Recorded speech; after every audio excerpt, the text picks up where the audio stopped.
Hello friends, आपका स्वागत है हमारे channel the famous book club में। धन को आकर्षित कैसे करें, इस किताब में आपको सफलता के मूल मंत्रों के बारे में बताया गया है जिन्हें अपनाकर आप सक्षम और सफल व्यक्ति बन सकते हैं। अमीर होना आपका अधिकार है। आप यहाँ प्रचुर मात्रा में जीवन जीने के लिए हैं और खुश, उज्ज्वल और मुक्त रहें। इसलिए आपके पास एक पूर्ण, सुखी, समृद्ध जीवन जीने के लिए आवश्यक सभी धन होना चाहिए। आप पैसे से दोस्ती करना सीखेंगे। अमीर होने की आपकी इच्छा एक पूर्ण, सुखी, अधिक शानदार जीवन की इच्छा है। इस किताब को सुनते ही आप शायद कहने लगे हैं कि मुझे और पैसे चाहिए। मैं जितना प्राप्त कर रहा हूं उससे अधिक वेतन के योग्य हूं। जब आप अनंत के धन का आनंद ले सकते हैं तो पर्याप्त से संतुष्ट क्यों हो?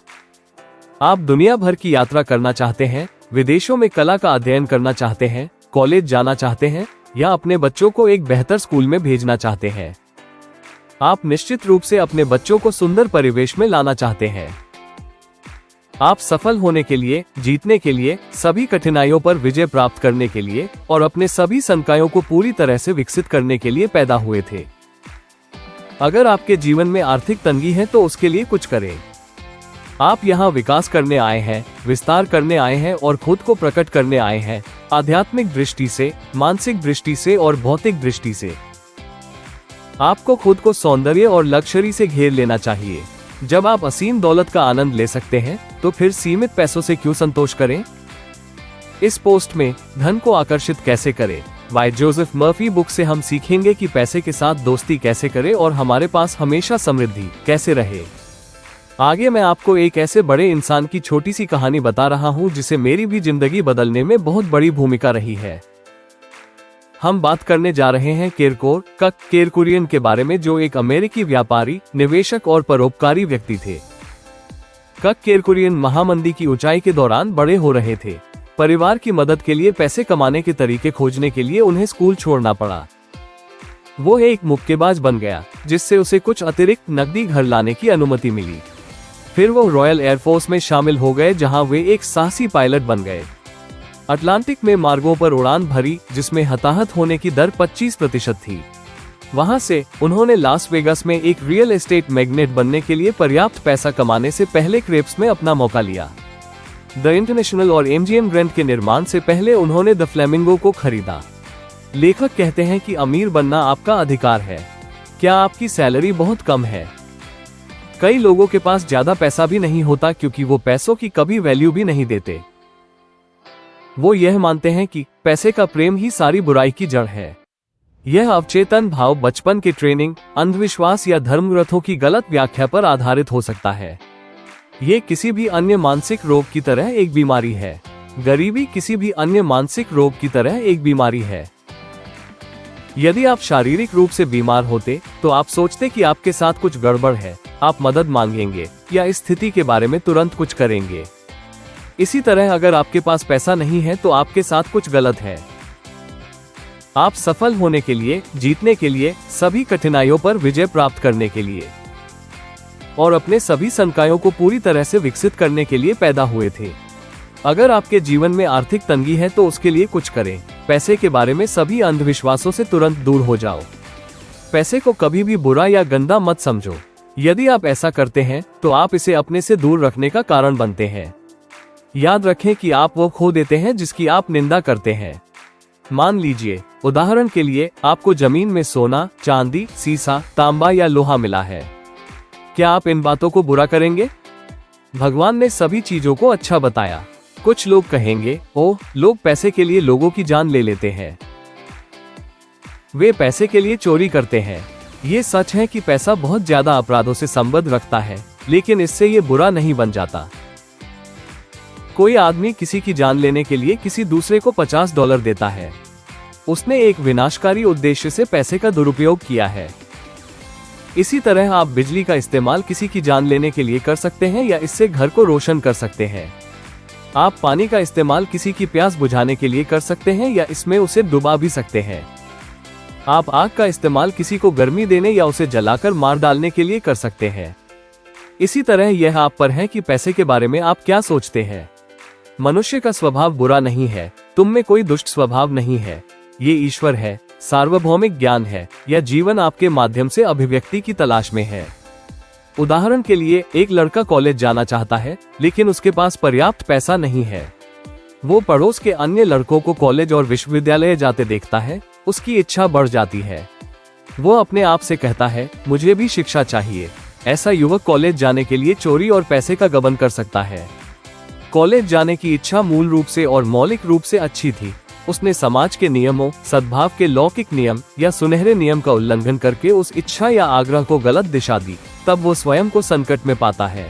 हालांकि अगर ये लड़का मन के नियमों को जानता है और कॉलेज जाने के लिए आध्यात्मिक शक्ति के उपयोग के माध्यम से उसकी अयोग्य क्षमता को जानता है, तो वह मुक्त होगा और जेल में नहीं होगा। लेकिन आप भूल रहे हैं कि आप यहाँ पर एक संतुलित जीवन जीने के लिए आए हैं। इंसान सिर्फ रोटी से ही नहीं जीता है। एक आदमी यह कहकर अपने अवचेतन मन का सहयोग हासिल कर सकता है, मैं हर दिन समृद्ध हो रहा हूँ। हर दिन मेरी दौलत और बुद्धिमानी बढ़ रही है। हर दिन मेरी दौलत बढ़ रही है। मैं आर्थिक दृष्टि से तरक्की कर रहा हूँ, विकास कर रहा हूँ और आगे बढ़ रहा हूँ। इन कथनों से मन में कोई संघर्ष उत्पन्न नहीं होगा और आप धन को आकर्षित करेंगे। मिसाल के तौर पर, अगर किसी सेल्समैन की जेब में सिर्फ 10 सेंट है, तो वह आसानी से यह स्वीकार कर सकता है कि कल उसके पास ज्यादा पैसे हो सकते हैं। अगर उसने कल एक जोड़ी जूते बेचे थे, तो उसके भीतर ऐसा कुछ नहीं है जो कहे कि उसकी बिक्री नहीं बढ़ सकती। वो इस प्रकार के कथनों का इस्तेमाल कर सकता है, मेरी बिक्री हर दिन बढ़ रही है, मैं तरक्की कर रहा हूँ और आगे बढ़ रहा हूँ। वो पाएगा कि ये मनोवैज्ञानिक रूप से ठोस है। उसका मन इन कथनों को सच मान लेगा और उसे मनचाहा फल देगा। आगे लेखक बताते हैं कि लक्ष्य का होना भी बहुत जरूरी है। बिना लक्ष्य के हम कुछ भी नहीं पा सकते, क्योंकि जब हमें पता ही नहीं कहाँ जाना है तो आप कहीं भी नहीं पहुंचेंगे। अमीर बनने की राह में लक्ष्य का होना बहुत जरूरी है। लक्ष्य को स्वीकार करने से लक्ष्य की प्राप्ति के साधन अपने आप आ जाते हैं। यकीन करें कि मनचाही चीज इसी समय आपके पास है और आप इसे पालेंगे। आपको अपनी योजना या अपने लक्ष्य के प्रति वफादार होना चाहिए। आपको आध्यात्मिक शक्ति के अपने ज्ञान के प्रति सच्चे होना चाहिए। नकारात्मक विवाद करना बंद करें, अर्थात नकारात्मक विचारों, भय और चिंताओं के साथ एकजुट होना। प्रार्थना एक कप्तान की तरह है जो अपने जहाज के पाठ्यक्रम को निर्देशित करता है। आपके पास एक गंतव्य होना चाहिए। तुम्हें पता होना चाहिए आप कहां जा रहे हैं। जहाज का कप्तान नौवहन के नियमों को जानता है, उसी के अनुसार अपने जहाज को नियंत्रित करता है। यदि तूफान या अनियंत्रित लहरों से जहाज अपने मार्ग से मुड़ जाता है, तो वह शांति से उसे अपने वास्तविक मार्ग पर पुनर्निर्देशित करता है। आप जीवन के कप्तान हैं और आप विचारों, विश्वासों, मनोदशाओं और मानसिक स्वरों के अनुसार आदेश दे रहे हैं। लक्ष्य पर नजर रखें। तुम वहां जाओ जहां तुम्हारी दृष्टि है। इसलिए उन सभी बाधाओं, देरी और बाधाओं को देखना बंद कर दें जिनके कारण आप अपने रास्ते से हट जाएंगे। निश्चित और सकारात्मक बने। तय करें कि आप कहां जा रहे हैं। जान ले कि आपका मानसिक रवैया वो जहाज है जो आपको कमी और सीमा के मूड से, मनोदशा और समृद्धि की भावना से और आपके लिए काम करने वाले भगवान के अपरिहार्य कानून में विश्वास के लिए ले जाएगा। मनुष्य जैसा व्यवहार करता है वैसा ही कार्य करता है। आपके विचार, विश्वास और राय आपके दिमाग को सक्रिय करते हैं और आपको इस हद तक ढाल देते हैं कि आप बन जाते हैं। जब आप एक बच्चे थे, आप घर के मूड, भावनाओं, विश्वासों और सामान्य मानसिक वातावरण के अधीन थे। माता पिता के आंसू, चिंताएं, अंधविश्वास, साथ ही धार्मिक आस्था और विश्वास आपके मन पर छा गए। मान लीजिए कि बच्चे को एक गरीबी से त्रस्त घर में पाला गया था, जिसमें आर्थिक रूप से बोलने के लिए, कभी भी घूमने के लिए पर्याप्त नहीं था। वो लगातार कमी और सीमा की शिकायत सुनता था। आप कह सकते हैं कि बच्चा गरीबी के आदी था। बचपन से ही उसे अभावों में जीना सिखा दिया गया था, मानो उसकी जिंदगी में सपनों की कोई जगह ही न हो। युवा व्यक्ति के पास अपने शुरुआती अनुभवों, प्रशिक्षण और विश्वासों के आधार पर गरीबी का परिसर हो सकता है, लेकिन वो किसी भी स्थिति से ऊपर उठ सकता है और मुक्त हो सकता है। ये प्रार्थना की शक्ति के माध्यम से किया जाता है। लेखक 17 साल के एक युवा लड़के को जानता था जिसका जन्म न्यूयॉर्क में हेल्स किचन नामक स्थान पर हुआ था। उन्होंने उस समय न्यूयॉर्क के स्टीनवे हॉल में लेखक द्वारा दिए गए कुछ व्याख्यानों को सुना। इस लड़के ने महसूस किया कि वह नकारात्मक, विनाशकारी सोच का शिकार हो गया है और अगर उसने अपने दिमाग को रचनात्मक चैनलों पर पुनर्निर्देशित नहीं किया तो विश्व मन अपने डर, असफलताओं, घृणाओं और ईर्ष्याओं के साथ अंदर आ जाएगा और उसे नियंत्रित करेगा। मनुष्य जैसा व्यवहार करता है वैसा ही कार्य करता है। ये तर्क के लिए खड़ा है, जैसा कि क्विबी जानता था कि यदि मनुष्य अपने घर, दिमाग का प्रभार नहीं लेगा तो प्रचार, झूठे विश्वास, भय और अभूतपूर्व दुनिया की चिंताएं उस पर एक कृत्रिम निद्रावस्था का जादू के रूप में कार्य करेगी।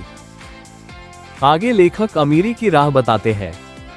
जैसा कि वीडियो के शुरुआत में बताया गया है कि गरीबी एक मानसिक रोग है और इसे ठीक किया जा सकता है। अमीरी दिमाग से जुड़ी होती है। आइए एक पल के लिए मान लेते हैं कि किसी डॉक्टर का डिप्लोमा चोरी हो जाता है। उसके ऑफिस की सारी मशीनें भी चोरी हो जाती हैं। आप इस बात से सहमत होंगे कि उसकी दौलत उसके दिमाग में है। वो अब भी अपना काम कर सकता है, रोगों को दूर कर सकता है, दवाएं लिख सकता है, ऑपरेशन कर सकता है और मेडिकल रिलेटेड लेक्चर दे सकता है। सिर्फ उसके प्रतीक चोरी हुए थे, मशीनें तो वो हमेशा ले सकता है। उसकी अमीरी उसकी मानसिक क्षमता, दूसरों की मदद करने वाले उसके ज्ञान और मानवता को योगदान देने की उसकी काबिलियत में थी। जब आपके मन में मानवता के हित में योगदान देने की प्रबल इच्छा होती है तो आप हमेशा दौलतमंद होंगे। सेवा यानी संसार को अपने गुणों से लाभ पहुंचाना, आपकी आकांक्षा पर सृष्टि हमेशा प्रतिक्रिया करेगी। 1929 के आर्थिक संकट के दौरान न्यूयॉर्क के एक व्यक्ति ने हर चीज गंवा दी, जिसमें उसका मकान और जीवन भर की बचत शामिल थी। लेकिन इस हाल में होते हुए भी उसने कहा, मैंने हर चीज गंवा दी है। मैंने 4 साल में $1 मिलियन कमाए थे। मैं इतनी राशि दोबारा कमा लूंगा। मैंने जो गंवाया है वो एक प्रतीक है। मैं दौलत के प्रतीक को उसी तरह दोबारा आकर्षित कर सकता हूँ जिस तरह शहद मक्खियों को आकर्षित करती है। ऑथर ने कई साल तक उस आदमी के करियर पर नजर रखी ताकि उसकी सफलता की कुंजी का पता लगा सके।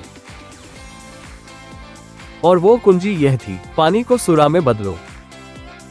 यानी बाइबल में सुरा का हमेशा मतलब है आपकी इच्छाओं, आकांक्षाओं, योजनाओं, सपनों, आग्रहों आदि का साकार होना। दूसरे शब्दों में ये वे चीजें हैं जिन्हें आप हासिल करना और साकार करना चाहते हैं। उसने बाइबल का ये हिस्सा पढ़ा और वह जान गया कि यह आदर्श स्वास्थ्य, खुशी, मानसिक शांति और दौलत का जवाब था। लेखक हमें बताते कि हमें निराशाजनक विचारों से बचना चाहिए। जब आप किसी चीज को हासिल करना चाहते हैं, जैसे नौकरी खोजना, पैसे पाना और अपनी समस्या से बाहर निकलने का तरीका खोजना, तो आपके मन में इस तरह के विचार आते हैं, जैसे कोई उम्मीद नहीं है, सब कुछ चला गया है, अब तो उम्मीद की आखिरी किरण भी जैसे धुंधली पड़ गई है, मानो सब कुछ हाथ से फिसल चुका हो। मन ऐसे काम नहीं करता। मन के नियम इस तरह काम करते हैं, जैसा मैं अंदर से सोचता और महसूस करता हूँ, वैसा ही मेरा बाहरी जगत है। हमेशा प्रार्थना करें और कृतज्ञ हो। आप अमीरी हासिल कर सकते हैं जब आप इस तथ्य को जान लेते हैं कि प्रार्थना विवाह का उत्सव है। यह उत्सव मनोवैज्ञानिक है। आप अपनी अच्छाई या अपनी इच्छा पर मानसिक रूप से मनन करते हैं, मानसिक रूप से खाते हैं, जब तक कि आप इसके साथ एक नहीं हो जाते। ऑथर दिन में बार बार यह कहने की सलाह देते हैं, ईश्वर मेरी आपूर्ति का स्रोत है और मेरी सारी आवश्यकताएं हर पल, हर जगह पूरी हो रही है। और मेरी सारी आर्थिक और अन्य जरूरतें समय के हर पल और हर जगह पूरी हो रही है। हमेशा दैवी समृद्धि है।